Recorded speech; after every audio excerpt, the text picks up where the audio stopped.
fast movements of Bach you can learn a lot from practicing them. Here I'll be really focusing on the bow, the breathing of the bow, how it speaks, the articulation, the forte and piano, conversation, the dialogue. Again, slow practice. I'm a great believer in slow analytical practice so I can really see exactly what's going on. I'll show you the first few bars.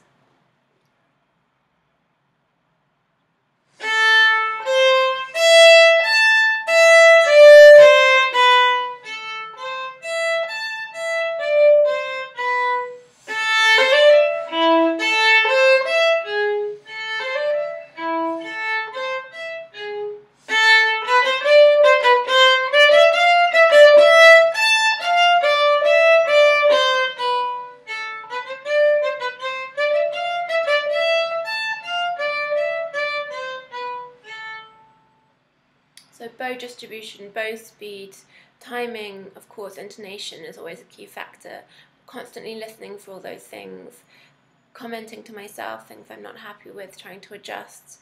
And then I'll work through the whole movement like that, and then bring the tempo up a little bit, experiment with different things, different sounds, perhaps try exaggerating particular lines or particular articulations to bring out different voices. Then if we look at the previous movement, the very famous, wonderful Andante, which is in the relative key of C major, there's two main components: the heartbeat, the walking bass line, which is a constant pulse, and then the melody, which goes over the top, and between them they create these very emotional chords, intervals. The interplay is very important. That's one of the key things I'll be listening to and thinking about my emotional responses to the different chords, but also the pulse, the sense of inevitability, of course intonation, and then the line on top. So there's a lot of different elements to try to bring to life and make them all seem completely homogeneous and natural.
Then if I move on to Brahms Concerto, which I spoke about in my practice diary, I'd like to focus just on one phrase in this. Of course, there's so many different things to work on in this piece, but this is something that's very key in my practice and very important to me in general. When we arrive at the end of the first page after a very stormy violin entrance into the concerto, we finally have the first theme, which was in the violas at the very beginning, and it's marked piano. It's marked very simply in a beautiful pure register of the instrument, and I practice a great deal without vibrato, so I can really hear exactly what's going on in the bow, the core of the sound, the core of the expression. And again, comes back to the analytical kind of practice, which is for me very important. So I'd like to first play this phrase without any vibrato and really listen to exactly what's going on.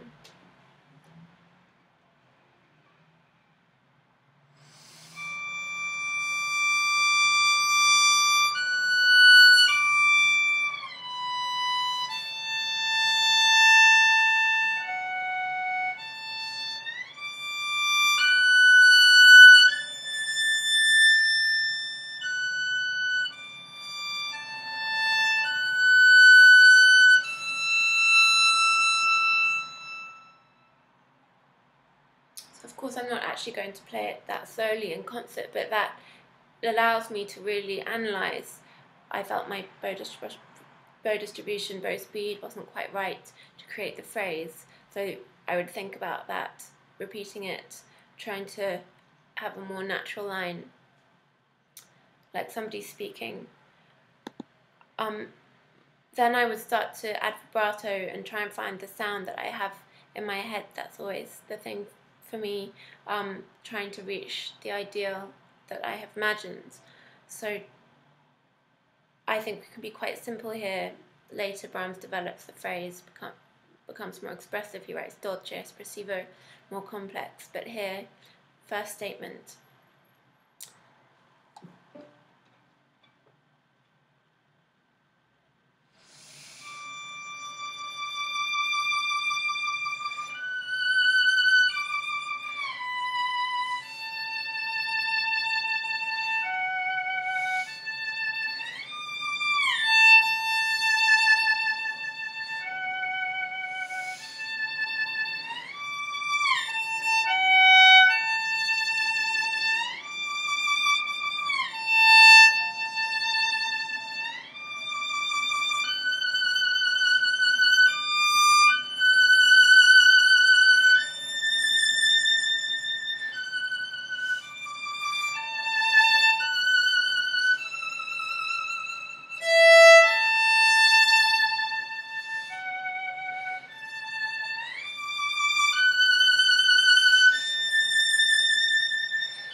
So I had some issues with the shift in the second part of the phrase, so I'd go over that, really check my hand position, preparation wasn't quite right, how to carry the vibrato through, all the variations in the sound, so I'd really work on that for a while. It's a really important moment, I think.